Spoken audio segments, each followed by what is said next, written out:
Welcome dear students in AC starter.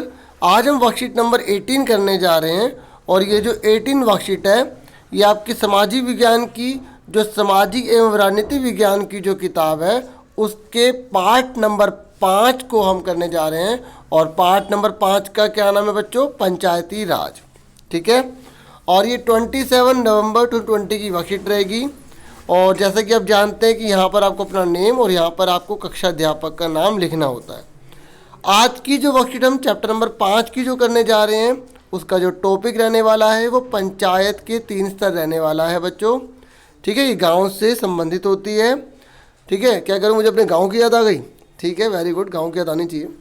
पंचायती राज व्यवस्था एक ऐसी प्रक्रिया है, जो पंचायती राज व्यवस्था होती है ना बच्चों, एक ऐसी प्रक्रिया होती है जिसके द्वारा लोग अपनी सरकार में भाग लेते हैं।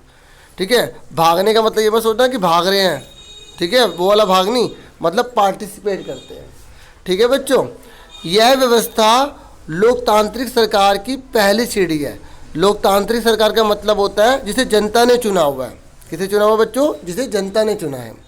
इस व्यवस्था के पीछे मुख्य विचार यही है कि स्थानीय लोगों की भागीदारी बढ़े।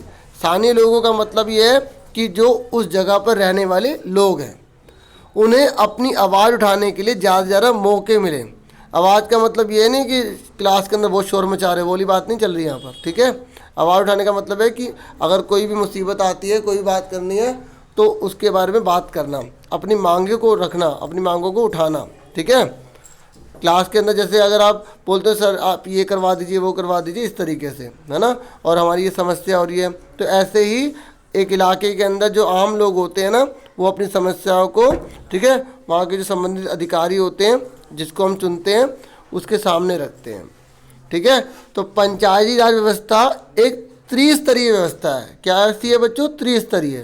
ठीक है, 3 स्तरीय मतलब 3 लेवल होते हैं। तो पहला लेवल कौन सा होता है बच्चों? ग्राम पंचायत। दूसरा होता है विकास खंड जिसका नाम पंचायत समिति भी होता है। और तीसरा होता है जिला पंचायत। देखो बच्चों, आप इस चित्र को देख रहे हो, ये जितना बड़ा है ना तो उतने ज़्यादा आएंगे। तो सबसे निचले पायदान पर कौन है? ग्राम पंचायत। ठीक है, फिर है पंचायत समिति, फिर है जिला परिषद। ठीक है, 1, 2 और ये हो गए 3। तो जो सबसे छोटा है ना उतने उसमें कम लोग हैं, मतलब जिले कम है, उससे ज़्यादा कौन है? पंचायत समिति, और सबसे ज़्यादा कौन है? ग्राम पंचायत। तो 3 स्तर समझ में आ गए, ग्राम पंचायत, पंचायत समिति और जिला परिषद। ठीक है बच्चों, आगे बढ़ते हैं। अब जान लेते हैं कि जो ग्राम पंचायत है क्या काम करती है। ठीक है, देखो, और होती क्या ये भी जानेंगे। ग्राम पंचायत, इसमें पंचायत क्षेत्र के मतदाता मुखिया यानी कि ग्राम प्रधान, मतलब जो मुखिया होता है उसको प्रधान कहा जाता है, और वार्ड सदस्यों का चुनाव होता है। अलग अलग इलाके बटे होते हैं ना, उनका वार्ड में डिवाइड किया जाता है, वार्ड में बांटा जाता है, ward number 1, ward number 2, ward number 3। ठीक है, इस तरीके से। और चुने गए प्रतिनिधि ग्राम पंचायत बनाते हैं। और देखो ये जो वार्ड सदस्यों का चुनाव हुआ, ठीक है, जैसे 4 जने खड़े हुए, 1, 2, 3, 4, तो आपने इसको जिता दिया, तो ऐसे ये सब चुनकर आ जाएंगे ना। तो उसके बाद ये क्या बनाएंगे? ग्राम पंचायत बनाएंगे। ग्राम पंचायत ग्राम सभा के प्रति जवाबदेह होती है। जवाबदेह का मतलब होता है ये जो ग्राम पंचायत है ना, इसके अंदर जो है ना, जो व्यक्ति चुनकर आ रहे हैं उनको जवाब देना पड़ेगा आपको। ठीक है, कि आपने सही काम करा नहीं करा, या आपने कोई गलत काम कर दिया, क्यों कर दिया, कोई निर्णय ले लिया, तो इस तरीके से। ठीक है, तो आपको ग्राम पंचायत जो होगी, ठीक है, उसको ग्राम सभा को क्या करना पड़ेगा? आपको जवाब देना पड़ेगा। ठीक है, तो ग्राम पंचायत ग्राम सभा के प्रति जवाबदेह होती है। अब पंचायत समिति क्या होती है? ग्राम पंचायत के बाद दूसरा जो लेवल है वो आता है विकास खंड का, यानी कि पंचायत समिति का। इसे पंचायत समिति भी कहते हैं। एक पंचायत समिति में कई ग्राम पंचायतें होती हैं। ठीक है, ये जो बहुत सारी ये ग्राम पंचायतें दिख रही है ना, तो इसके जो मेंबर होते हैं ना, तो वो सारे के सारे इसके अंदर आते हैं। ठीक है, पंचायत समिति के अंदर। फिर आ जाओ जिला परिषद। तो पंचायत समिति के ऊपर जिला पंचायत या जिला परिषद होती है, यह तीसरा स्तर होता है। और जिला परिषद एक जिले के स्तर पर विकास की योजना बनाती है। ठीक है, इसके अंदर वहाँ के जो एमएलए होते हैं और भी जो सदस्य होते हैं ग्राम पंचायत, पंचायत समिति, ठीक है, और नेता वगैरह बहुत से लोग इसके अंदर शामिल होते हैं। ठीक है, क्योंकि काफ़ी बड़े लेवल पर होती है। अब क्वेश्चन है पंचायत राज व्यवस्था के 3 स्तर कौन कौन से हैं? ठीक है, तो मैंने लास्ट में आंसर कर रखे हैं, वैसे आपको इसी में आंसर मिल जाएंगे। 3 स्तर ये रहे। ठीक है, पहला कौन सा है? ग्राम पंचायत।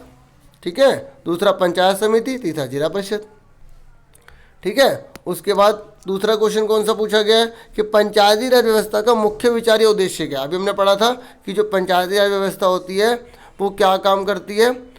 ये देखिए, मुख्य विचार ये है कि स्थानीय लोगों की भागीदारी बढ़े, ठीक है, और उन्हें अपनी आवाज़ उठाने के लिए ज़्यादा ज़्यादा मौके मिले। ठीक है, उसके बाद क्या पूछा गया था कि जिला परिषद से आप क्या समझते हैं, तो ये रहा जिला परिषद। पंचायत समिति के ऊपर जिला पंचायत या जिला परिषद होती है, ये तीसरा स्तर होता है। ठीक है, अगर आप ये भी लाइन लिखना चाहते हैं तो ये भी आप लिख सकते हैं। ठीक है, कि जिला परिषद एक जिले के स्तर पर विकास की योजना भी बनाती है। ठीक है, उसके बाद फोर्थ है त्रिस्तरीय पंचायती राज व्यवस्था का डायग्राम बनाकर रंग भरिए। तो आपको ये पूरा डायग्राम बनाना है और अच्छे से कलर भरने हैं। ठीक है, अब जो मैंने आंसर कर रखे हैं वो एक बार देख लो। ठीक है, बाकी सारे आंसर इसी में थे, फिर भी मैंने एक बार लिख दिए ताकि आपके लिए हेल्पफुल हो जाए। चलो देखो, तो ये आपका पहला आंसर है। ठीक है, यही आपको मैंने अच्छे से दिखाया था। अलग से इसलिए लिख देता हूँ ताकि आप इजीली जो है ना बच्चों सारे आंसर लिख पाए, लेकिन समझा जरूर करो, फिर फ़ायदा क्या लिखने का। फिर तो आपने कॉपी पेस्ट कर दिया, फिर फ़ायदा नहीं है, मज़ा भी नहीं आएगा। क्या कह रहे हो, मैं अच्छे समझता हूँ, वेरी गुड वेरी गुड, अच्छी बात है, शाबाश।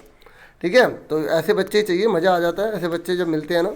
तो बच्चों ये है प्रश्न नंबर 3 है। ठीक है, इस पर मैं नंबर डाल देता हूँ, ये 3rd नंबर है। ठीक है, तो ये 3rd हो गया। उसके बाद लास्ट कौन सा था, चित्र बनाना है। देखो मैंने चित्र तो बना दिया, ठीक है, लेकिन कलर नहीं करा। तो हालांकि मैं इस पर कलर कर देता हूँ, लेकिन थोड़ा ऐसे होंगे गंदे गंदे थोड़े से, लेकिन आपको ऐसा नहीं करना। ठीक है, ये मत कहना सर को ड्राइंग नहीं आती, ड्राइंग थोड़ी थोड़ी आती है। ठीक है, थोड़े थोड़े कलर भी भरने आते हैं। ठीक है, तो आप अच्छे से कलर भरना और जितना मज़ा ले सकते हो मज़ा लिया करो चित्र में, ड्राइंग में। ठीक है, तो बच्चों अब ये वर्कशीट तो पूरी हो गई, लास्ट वाले को मैंने वही कलर छोड़ दिया। ठीक है बच्चों, और फिर आपसे मिलेंगे। ठीक है, और आज के लिए इतना बहुत है, और वीडियो को लाइक जरूर कर देना अगर मज़ा आए तो, नहीं तो कोई बात नहीं। और फिर मिलते हैं, bye bye, tata, see you, take care yourself dear students, नमस्ते, बाय बाय।